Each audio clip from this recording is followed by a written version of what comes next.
Hi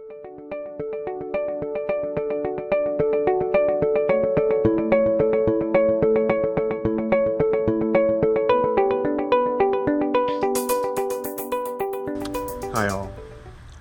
I'm going to do a little different today. I guess the videos, all the stuff that's going on, the anger and stupidity, there's so much of it out there that I'm not even going to do it anymore. I am going to do more of the stuff that I do, I guess. I'm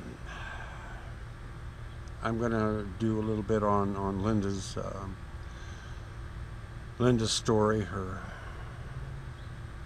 back pain. As you know, Linda went to her surgeon, and he said there was nothing more that he can do for her. Go back to your pain specialist, and that was about the gist of it. So she did go back to her pain specialist. She was not a big fan of the man. He had a different bedside manner, you could say. He wasn't all that friendly. He was very matter of fact, straightforward. This is the way it is. This is the way I'm going to do it, and basically hardly a discussion in it. So it really kind of bothered her, and I could see why. But anyway, he started her out on hydrocodones, which is basically, to me, it's the bottom of the pain pool. When I took a hydrocodone when I had my knee operation, I could take 4 ibuprofen, and I think it worked better for me. That's how they worked for me anyway. And Linda was on a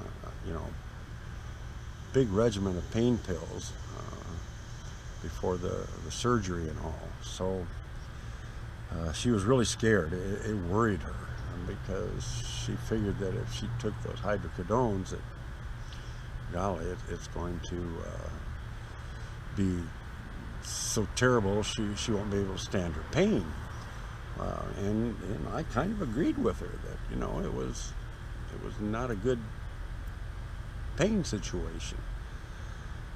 But anyway, the doc said, well, if they don't work for you, you come back and we'll try something else. That kind of eased her pain, or her worries a little bit. So she said, okay, what else could she say, really? But then he says, have you ever thought about the pain stimulator, the spinal stimulator? And she said, yeah, it was kind of offered to her, when we lived up in Iowa. But she wasn't really wild about that idea, because she'd just gone through other surgeries up there.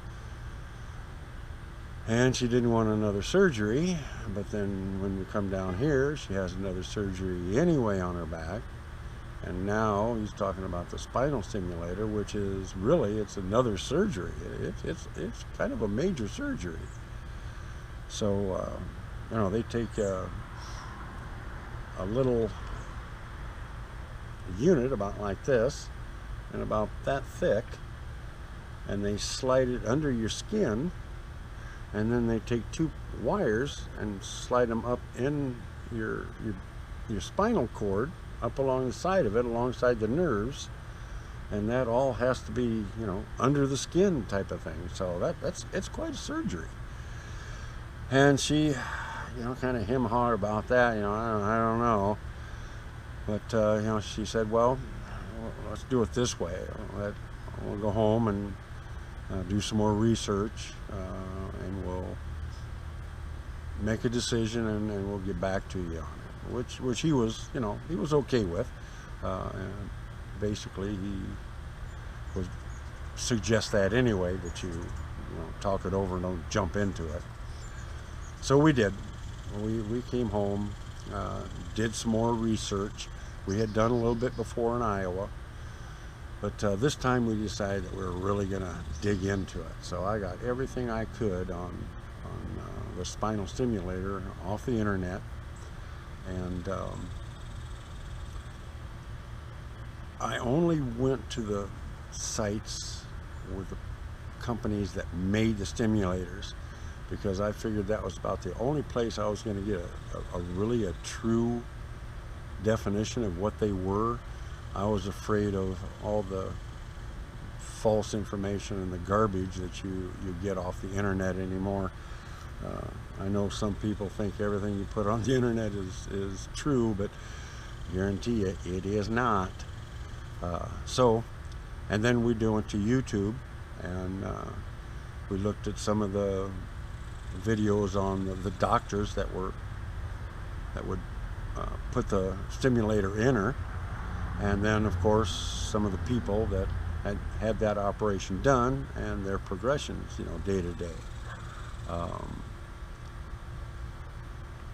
And she decided, we talked about it, and she decided, okay, this is probably my last chance of anything to help me.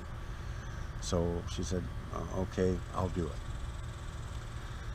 So when we went back to the doc, we told him that, you know, okay, you know, she's going to do it. And he said, okay. And here we go with insurance.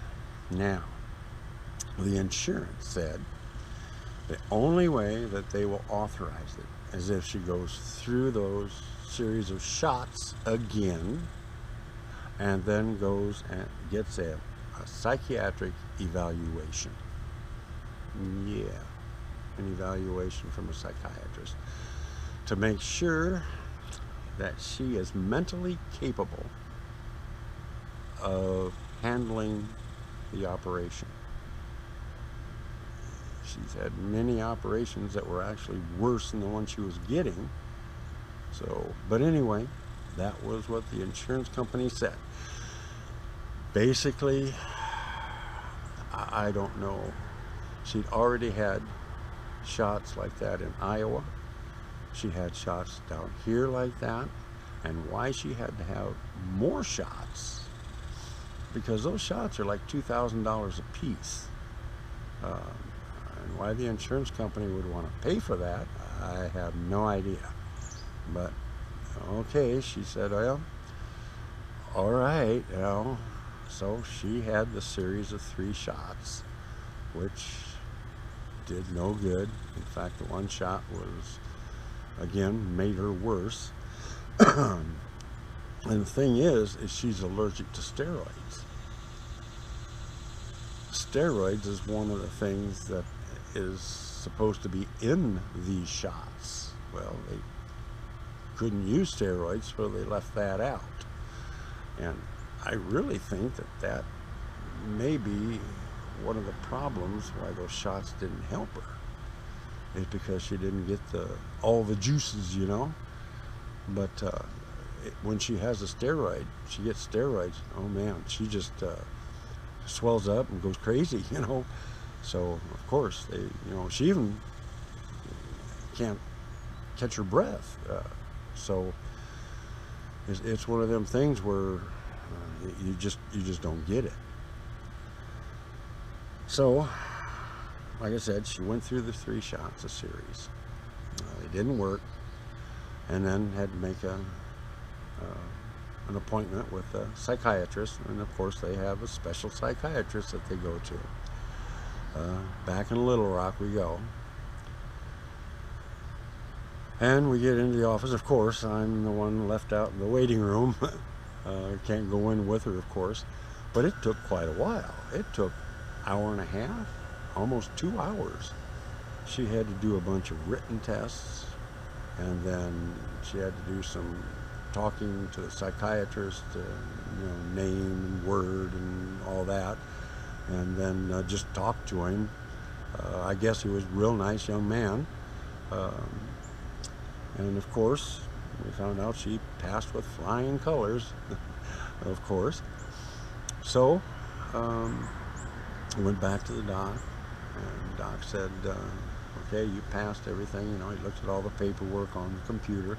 You know, everything's on the computer now. Looked at everything, said everything was good, everything was ready to go. So he was going to set up an appointment with the surgeon that was going to implant the spinal stimulator. And I think I'm going to end that one right there, and we'll go on next time with the appointment for the spinal stimulator. And I'm going to go with the stats right now. Arkansas, the positives are going up gangbusters every single day. I think the lowest in the last few weeks that I've heard was a little over 300. Again today it was 800 and some. Hospitalizations went up today. People on ventilators went up by 12 in Arkansas. That is definitely not a good thing. But anyway, that's about all I'm going to do with the virus thing, because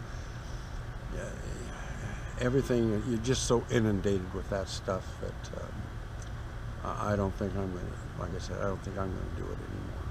But what I'm going to do is I want to talk about plastics again. Now, I gave a talk here a few months back on plastics, but it's not getting any better, it's getting worse. And I just want to share some things. There's places in the ocean where the skin divers are going down, and the only thing they see is pieces of plastic floating around in the water.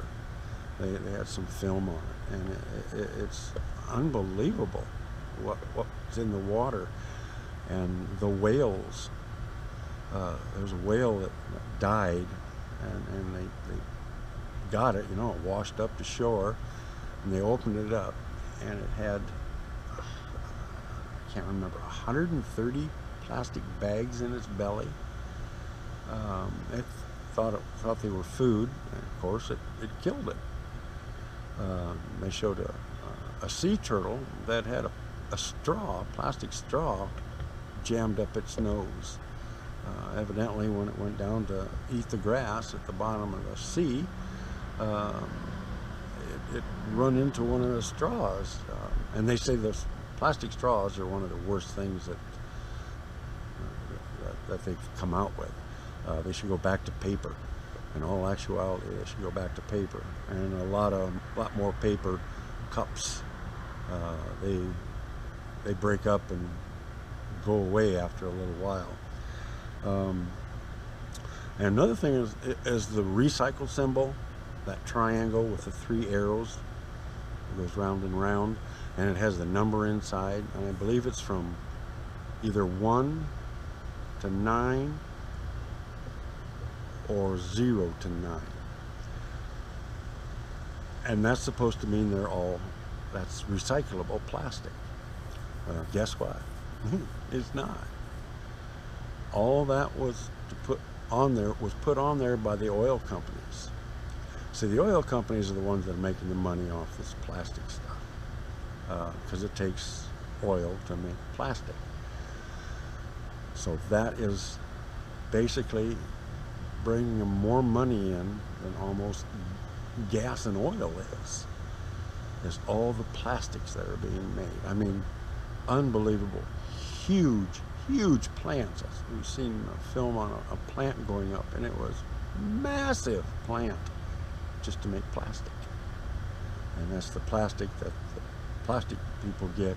It's melted down, injected, whatever. It's unbelievable. But back to the only thing that they really want to recycle are the soda bottles, the plastic ones, and milk jugs. those are the two big ones that they can really, out of all the plastics that they can do. The rest of them cost so much money to recycle. It's cheaper to get it brand new, bring it in, melt it, and do their thing with it.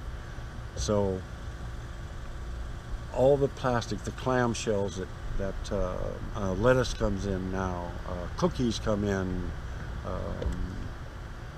cakes and stuff, ones that open and close with a hinge, those are absolutely cannot recycle. The plastic bags that you get from the stores absolutely cannot recycle them. All they do is the recycle places, they put them in the garbage, and then they're taken and put in the garbage dump. So the recycle thing is actually a hoax. It's like I said, milk jugs and plastic soda bottles are their big things that they want. And of course, you know, your aluminum cans from your sodas, cardboard, white paper and stuff like that. Sure, they want all that. I'm talking about just plastics now. Anything that is plastic, that is a toy or anything like that, they will not take. It will not. They can't recycle that stuff. So it all either gets thrown in the water. I mean, bottles, water bottles. Unbelievable how many plastic water bottles are floating around in the lakes, rivers, and oceans. And the thing is the rivers take these water bottles and dump them into the oceans, plus the people that are running around in the oceans are throwing their bottles overboard. Some of them are not all of them, but I'd say the vast majority of them. When you see harbors just jammed with plastic next to these, you know, $20 million yachts, the water is just jammed with plastic bottles and stuff, and it's sad. It truly is sad. And I guess, you know, I'll get off of that because it's really disheartening for me. You